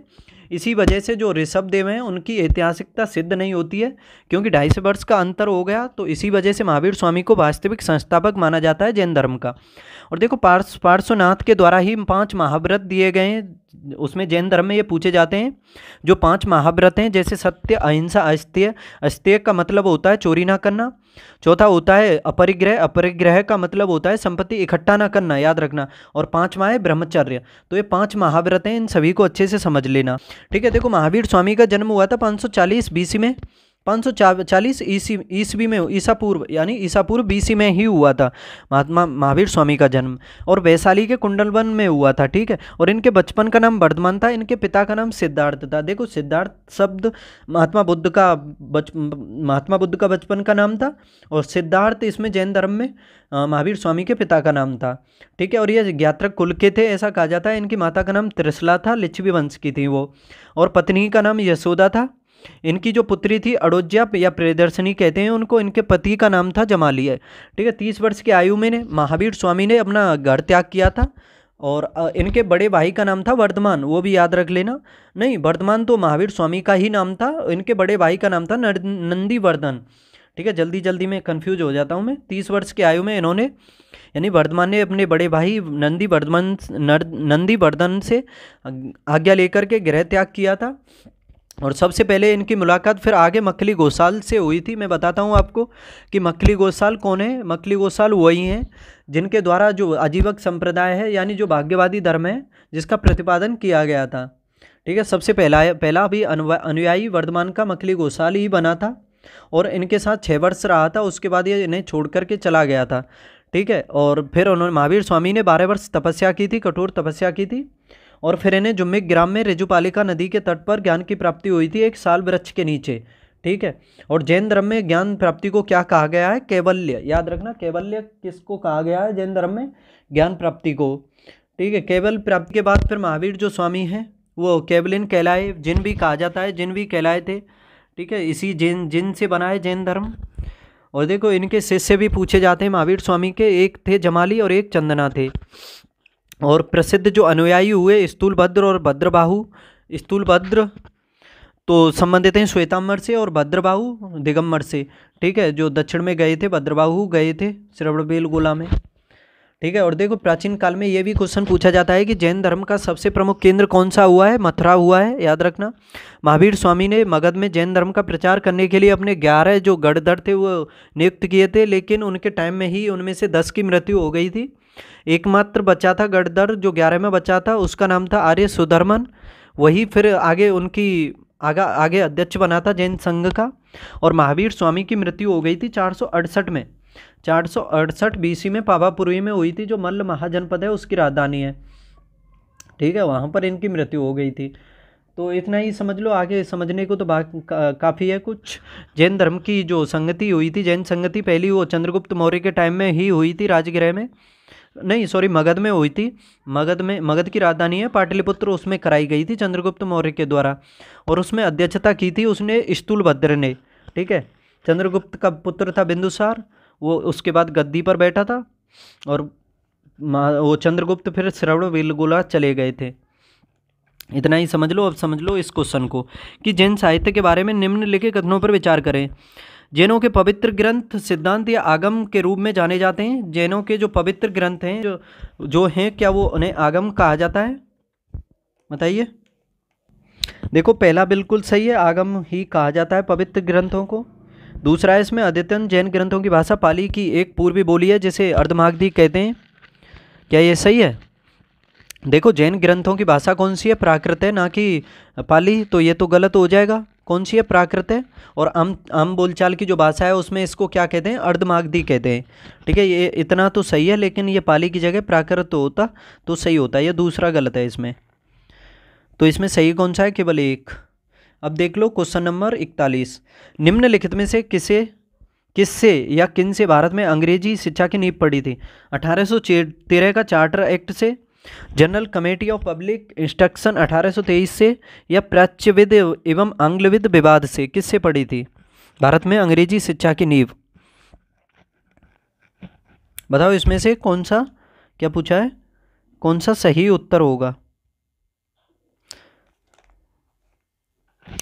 तो देखो इसमें पहला जो है 1813 का चार्टर एक्ट, इसमें आपने पढ़ा होगा कि 1813 के चार्टर एक्ट के तहत ही पहली बार भारत में शिक्षा के विकास के लिए 1 लाख रुपए प्रदान किए गए थे। ठीक है, तो ये पहला तो बिल्कुल सही है, इसमें अंग्रेजी शिक्षा की नींव पड़ी थी इसमें। दूसरा है general committee of public instruction 1823, इसका गठन 1823 में किया गया और ये भी शिक्षा के विकास में काफ़ी महत्वपूर्ण है, तो ये भी संबंधित है इससे। और तीसरा है इसमें प्राच्यविद एवं आंग्लविद विवाद जो है, ये भी प्राच्यविद और आंग्लविद जो विवाद है 1823 से 1835 ईस्वी तक शिक्षा की पद्धति से संबंधित है। इसको सामान्य रूप से प्राच्यविद एवं आंग्लविद विवाद कहा जाता है और इसे समझ सकते हो स्वदेशी शिक्षा या पश्चिमी शिक्षा पद्धति है। ठीक है, इसी को कहा जाता है प्राच्यविद और आंग्लविद, तो ये भी संबंधित है शिक्षा से ही, तो ये भी सही हो जाएगा। 1 2 3 और ऑप्शन डी इसका सही है, 1 2 3। आगे देखो, निम्न में से किस कंपनी ने भुगतान करने वाले ग्राहकों के साथ अपनी पहली वाणिज्यिक अंतरिक्ष उड़ान शुरू की है?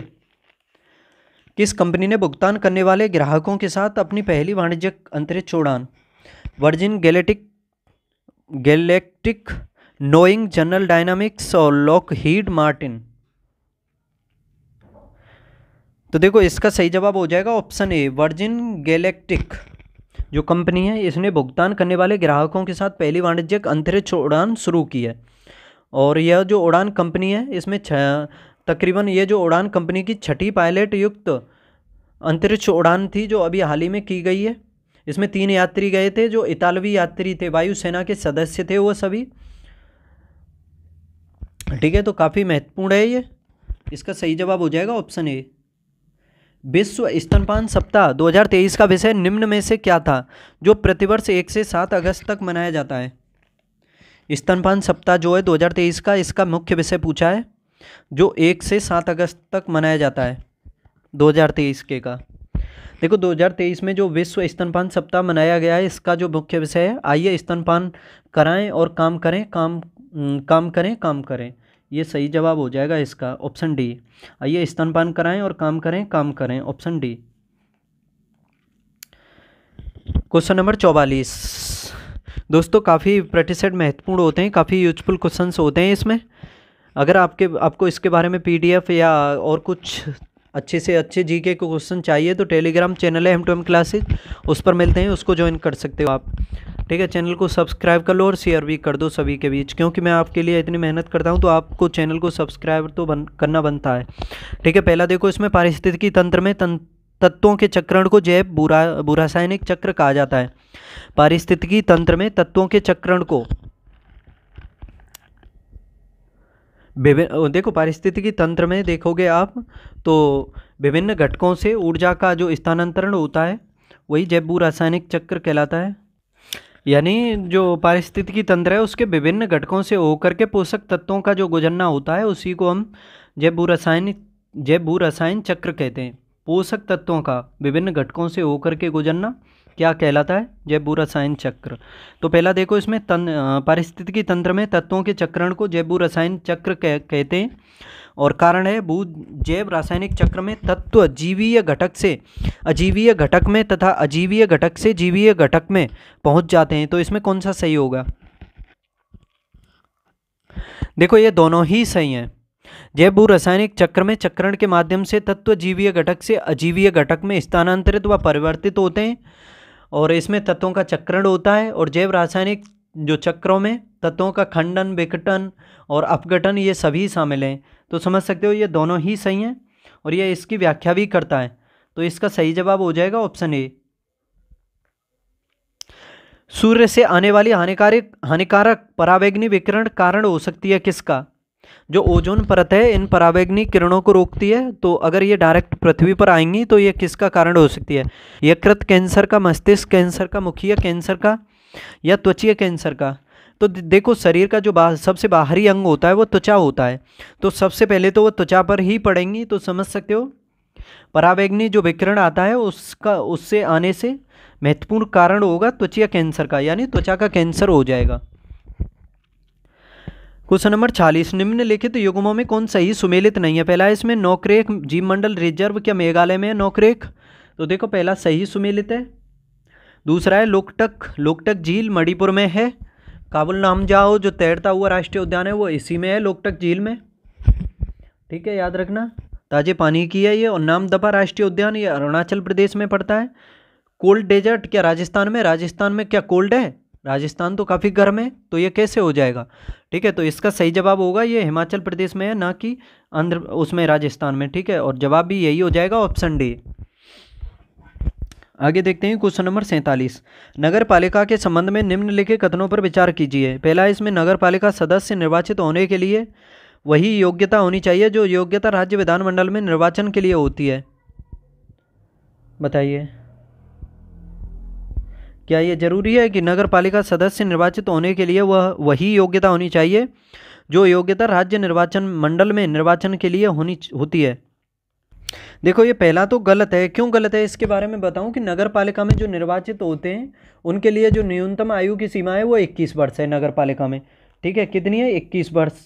लेकिन इसमें दिया हुआ है कि राज्य विधानमंडल में निर्वाचन होने के लिए, और राज्य विधान जो मंडल है उसमें निर्वाचित होने के लिए न्यूनतम आयु कितनी है? 25 वर्ष। तो ये तो गलत है पहला तो। दूसरा इसमें नगर पालिकाओं में सदस्यों के चुनाव में अनुसूचित जातियों और अनुसूचित जनजातियों की स्त्रियों के लिए भी पद आरक्षित हैं। तो देखो ये सही है। अनुसूचित जातियों और अनुसूचित जनजातियों के बारे में अगर किसी ऑप्शन में या किसी क्वेश्चन में आ जाए आरक्षण के बारे में कि आरक्षण का प्रावधान है, तो उसे आप 100% सही करना, अधिकतर केसों में सही करना, याद रखना। ठीक है, ये आर्टिकल 243 का टी है, उसमें दिया हुआ है कि नगर पालिका में अनुसूचित जातियों और जनजातियों के लिए स्थान आरक्षित होते हैं। ठीक है, तो ये ऑप्शन बी सही हो जाएगा इसका, केवल 2 सही है। संघ मंत्री परिषद लोकसभा के प्रति सामूहिक रूप से उत्तरदायी होती है। इसमें पहला कथन तो यही हो गया कि संघ की जो मंत्री परिषद है लोकसभा के प्रति सामूहिक रूप से उत्तरदायी होती है। क्या ये तो काफ़ी कॉमन क्वेश्चन है, ये पढ़ाई होगा आपने, तो ये तो सही है बिल्कुल। आर्टिकल 75 का 3 खंड है, आर्टिकल 75 के 3 में दिया हुआ है, ये पढ़ लेना आप अच्छे से, कि मंत्रिपरिषद जो होती है सामूहिक रूप से लोकसभा के प्रति उत्तरदायी होती है। सामूहिक रूप से होती है, यानी समझ सकते हो। और देखो दूसरा इसमें संघ के मंत्री राष्ट्रपति के प्रसाद पर्यंत अपना पद धारण करते हैं।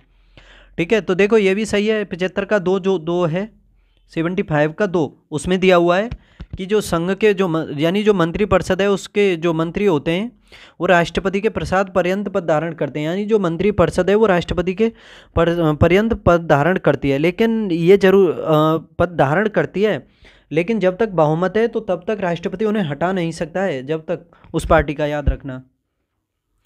तो ये दोनों ही सही हैं, ऑप्शन सी हो जाएगा।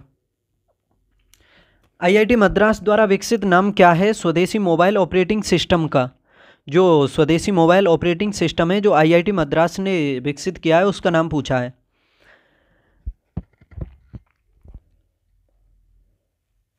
बताओ। तो देखो इसका सही जवाब होगा ऑप्शन बी में जो दिया हुआ है, बाहर ओएस, ये ऑप्शन बी, ये आईआईटी मद्रास द्वारा स्वदेशी मोबाइल ऑपरेटिंग सिस्टम है। आज का लास्ट क्वेश्चन है, इसमें मिलान करना है ना। एक सेकंड, क्या करना है इसमें? कूट का प्रयोग कर सही उत्तर चुनना है आपको। तो इसमें मिलान ही करना है। देखो उच्च वेग किस में मापा जाता है? पास्कल, जूल, एंगस्ट्रॉम या मैक में? तो देखो मैक में मापा जाता है उच्च वेग को। तो जैसे मिसाइलों की गति मापी जाती है, जैसे 2.5 मैक, 5 मैक या 10 मैक प्रदर्शित करता है वायु की गति को, दोनों। ठीक है, तो उसी हिसाब से समझ सकते हो। तो ये सही होगा। तरंग दैर्घ्य किस में मापी जाती है? एंगस्ट्रॉम में। ठीक है, एंगस्ट्रॉम में मापी जाती है तरंग दैर्घ्य जो मापी जाती है। ये इसका सही जवाब हो जाएगा। और तीसरा है इसमें दाब किस में मापा जाता है? क्या दाब पास्कल में मापा जाता है? तो देखो अंतर्राष्ट्रीय पद्धति में देखा जाए तो दाब का मात्रक क्या है? पास्कल ही है, जिसको न्यूटन प्रति मीटर स्क्वायर कहते हैं।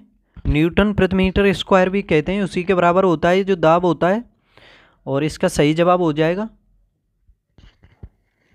ये भी ठीक है। ऊर्जा का मात्रक जूल है, तो ये सभी सुमेलित हैं, 1 2 3 4 इसका सही जवाब हो जाएगा। ठीक है, सभी सही सुमेलित हैं।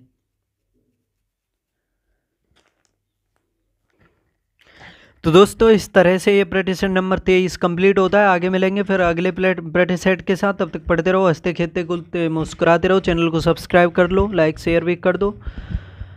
बाय।